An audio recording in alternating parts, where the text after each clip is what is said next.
how the manager conducts his management. Now this particular parable, Luke chapter 16, you do a little bit of reading and kind of poke around the commentaries, there is a wild difference in interpretation from one person to another. And what it betrays is what we've seen over time, is that people read this parable, and upon the first reading, they leave, oftentimes, somewhat confused. It's a difficult parable. The confusion is not really in the characters, it's straightforward, easy to understand, but it's in the commendation of Jesus, which comes at the end, where he commends the one who is the dishonest management, or manager. And that's essentially where all the trouble starts, and that's where the difficulty really begins. So I think helpful, absolutely helpful in understanding the meaning of this parable, is to read it, Luke chapter 15, Luke chapter 16, Luke chapter 17, and see what's going on before, and see what's going on after. The reason I say this is because people will read Luke chapter 16, they'll read this parable and say, you see, Jesus himself teaches salvation by works. You do this, you do that, you prove yourself to be a good manager, and in the end, God will reward you. God will reward you with salvation. It's obvious, it's clear as day. But then you read Luke chapter 15, and Luke chapter 15 is the famous father with the two sons, one of them the prodigal son, one of them the older son. And that, in fact, as we know, is the largest of the parables to be found in the Bible. So just on the basis of words and weight, you might say you have to interpret this one on the basis of the other one. But more importantly, Jesus teaches in Luke chapter 15, that parable of the father and the two sons, a clear witness of the gospel. There's the father, there are the sinners. The sinners are in the way of the young one, reckless living, so on and so forth. There's sinners in the way of the older son, who thinks his relationship to the father is governed by works. And in both cases, they're failures. In both cases, they're sinners. And in both cases, the father goes to both. Attempts to reconcile with both, to forgive both, to include both in that family, which is the church itself. So, clear teaching of the gospel. And this Luke chapter 16 is right after Luke chapter 15, so you can't forget that. But the truth is, it's probably coming out of Jesus' mouth, one parable and then the second parable. So Jesus himself is making the connection between 15 and 16, the gospel, and then the parable that we have before us today, which again, people claim to be a little bit harder to understand. So what is the parable about? Just to have a little bit of a review. You do have the master, you do have the rich man. You do have this rich man who has employed a manager. Maybe he's a slave, maybe he's just an employee, who knows? But he's managing basically all of the books. And the point that Jesus is making in the parable, independent of the details here, kind of the big picture is, there's a manager who is managing, who has the management business, and he doesn't manage well. In other words, Jesus really likes this word management. He really likes this idea of manager. This has to do with the person who runs things, who manages things, the household, books, so on and so forth. You can do it well, or you can do it not so well, and not so well, that's just the thing that gets you fired. And so the rich man comes to know that his books are not being managed well. It doesn't seem like it's stealing or anything like that, but it's just simply mismanagement. He's not a good manager. And so he simply tells him, you have to go and get your books, you have to turn your books, because you can no longer be the manager here. Well, that manager then goes out, and now he's in a bit of a dilemma. What am I going to do? What will I do for a living after I have lost my means of employment? What will I do for a living when I no longer have that check coming from the rich man? So he thinks, and that's what's interesting about this parable. There's kind of an internal dialogue in the head of the manager here. Well, I'm too proud really to go out and beg, so I'm not going to do that. I'm too weak, having been a manager the whole of my life now, and not really grown strong in the digging of ditches and farming and so on and so forth, so I definitely can't do that. So, I know what I'll do. And then he begins to call in the debtors. And really it's all of the debtors. You just get the one and the two, but the reference here is to all those who owed money to the master. He calls them in. He tells to the first because the details in terms of how much are not significant, but it's basically, how much do you owe?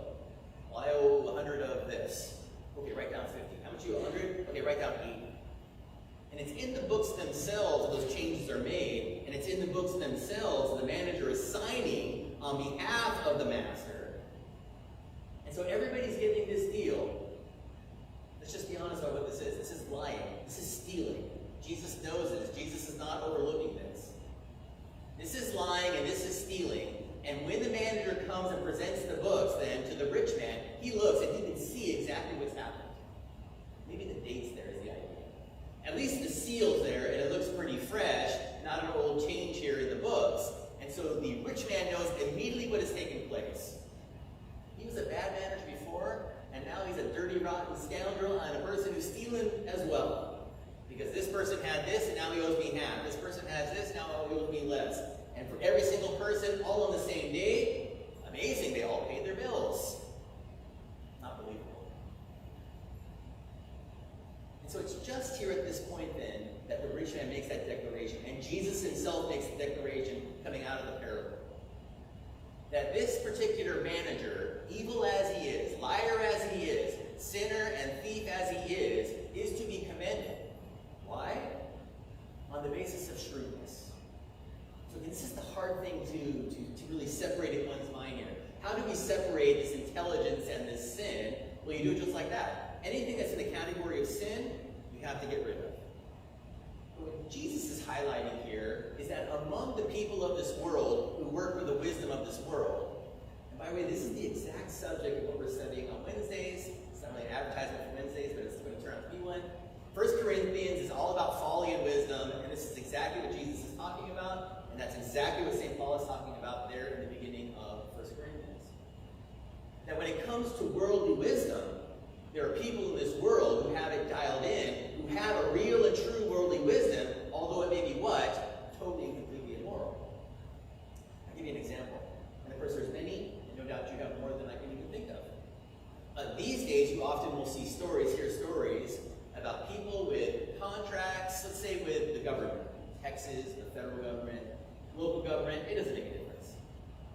They've got a lot of money, they don't have a lot of oversight, and somebody has figured out a scheme, somebody has figured out a scam for doing what?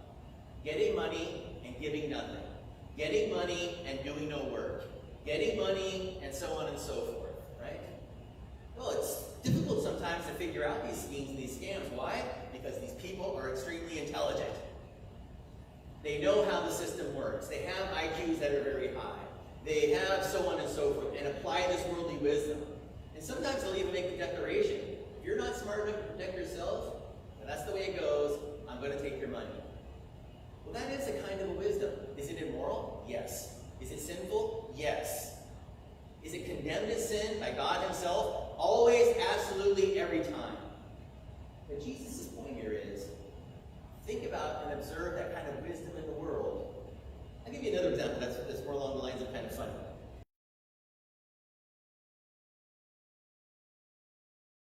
For the Dodgers, we knew every little trick, every little scheme for deceiving people with signs and signals, right? The umpire's looking the wrong way, how to get a guy off the base and tag him out. I mean, we knew every little angle, scheme, and everything else, and strictly speaking, it was in violation of the rules.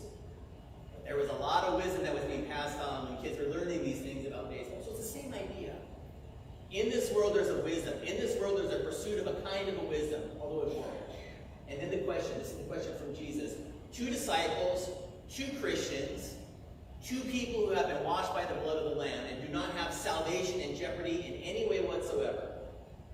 If those folks who don't know God have a wisdom and pursue it, shouldn't Christians pursue wisdom, true wisdom, divine wisdom, with the same kind of vigor, with the same kind of desire, with the same kind of zealousness?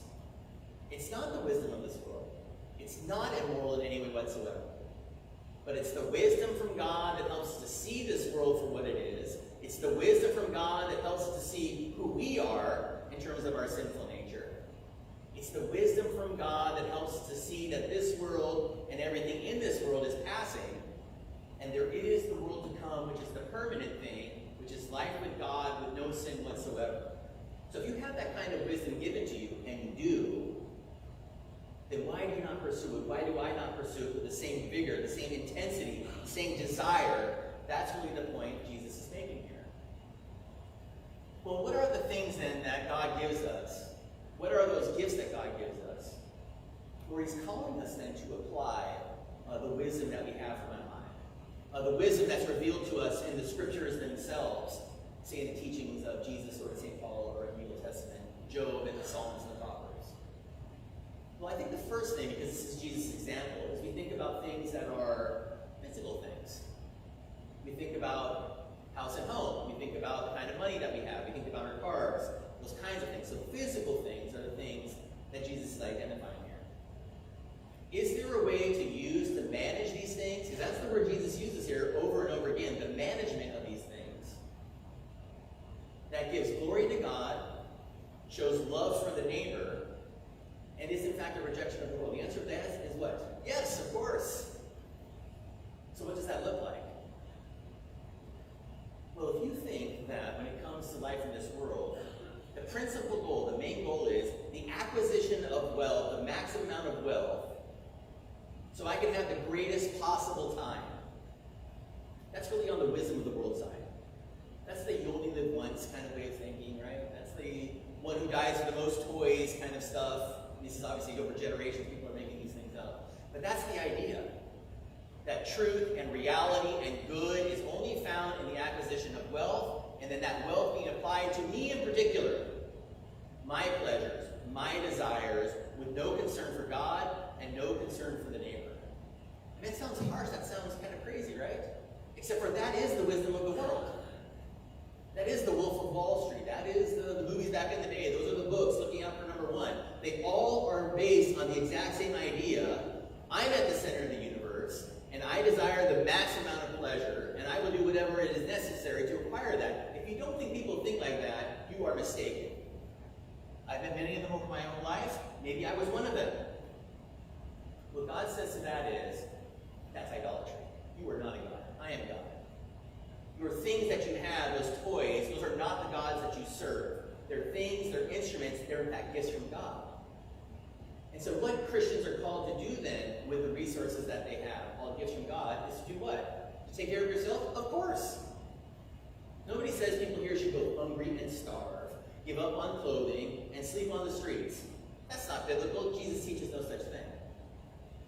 But can we think about our wealth, can we think about our property as gifts, and begin to think about how we might use that in support of our neighbor, in particular those neighbors who have particular needs? And that is the divine wisdom. You can't get that from the world. The world says, look out for number one. Jesus says, show love for your neighbor. Not because by showing love for the neighbor, you gain favor with God. You gain favor, all the favor there is, through Christ alone. You're Christians, your sins are forgiven. You have life and salvation forevermore as your gift. But in this world, what do we do with those possessions? In this world, what do we do with those gifts? And in particular for those who have needs, do we help them with the gifts that God has given to us? When we do that, we're beginning to learn the love that God has for us. We were nothing in our sins. We are nothing in our sin. We have no thing to offer to God to say, be kind to me because I've done X, Y, or Z, because you haven't done X, Y, or Z to the degree that God demands it. Perfection. But God sees us in our suffering, has seen us in our suffering, and He acts, and He shows love to us, in particular in Jesus Christ, in particular in the forgiveness of sins, in particular when He sends to us the neighbor, when the hurricane comes through town, and we are in desperate need of people to come around and start ripping off the sheetrock. Right? That's the beginning of the wisdom of God. That's the beginning of a real understanding of God. The one who helps the helpless, not to get something, but because of His love for them. And I think the second thing that we add to this is this. We have to think of faith itself as a gift from God. Not something that we generated, not really something physical, let's say, but what we believe, how we believe, what we know to be true in terms of this life and the life to come. This is also something God gives to us, grants to us, and also says what? Calls us to manage it, I know it sounds kind of crazy, to manage it well. Because just like the material things, the faith that you have is not just for you. I mean, Jesus teaches other parables on this in terms of the light in the bushel. You don't hide the light, you share the light. You don't hoard the food, the feeding the 4,000 and the 5,000. You share that food with people who have need. But again, here the idea is not the physical stuff, the spiritual stuff. Do we have people whose lives are a shambles, and if they only knew about Christ and the forgiveness of sins, and only knew about the temporality of this world, would they be better? Of course they would. And what is the cost to us? Nothing. What is the cost to God? Everything in Christ. And so that's the encouragement. That's the kind of management. If you don't mind the terms a little bit, right? That's the stewardship that God has given to you that goes along with faith itself. The sharing of that faith with others who need to know, who need to hear about the Christ. Well, at the end of this parable then, again, you have to read these things together, 15 and 16. Is God setting up a means of salvation that is by way of works? Certainly not. Read Luke chapter 15, just the opposite. Salvation is by grace alone, through faith alone, on account of Christ alone. But now as Christians, and living out this life waiting for Christ to return, we do have these gifts, whether they're physical, financial, those kinds of gifts, or they're spiritual gifts. And God's desire, what God calls us to in this world, is not hoard such things, but to reject that worldly wisdom entirely, and to share those things with the neighbor, share those things in the physical sense, share those things in the spiritual sense. And again, what's the point? As we do that, they're benefited. And that's the main thing, really, to be perfectly honest. But as they're benefited, we come to learn, they come to learn, only in a small sense, of what the love for God is really like. When we give things to others who don't earn these things, don't have merit, so on and so forth, we share because of their need. We begin to learn and even express who we are before God himself as people who have nothing to offer, have nothing to benefit him, but only receive those benefits, physical and spiritual, entirely by grace. It's not quite the same thing, but it does help us to know it, it does help us to learn it, and we do see it in action and its reality in action when we conduct our lives in these ways, when we manage our lives and our faith in these ways. And so for Luke chapter 15 and Luke chapter 16, not pitted one against the other, but both, for all of that and the teachings of Christ, we offer our thanks. In the name of the Father, and of the Son, and of the Holy Spirit. Amen. We rise. Peace of God that passes all understanding, keep your hearts and minds in Christ Jesus.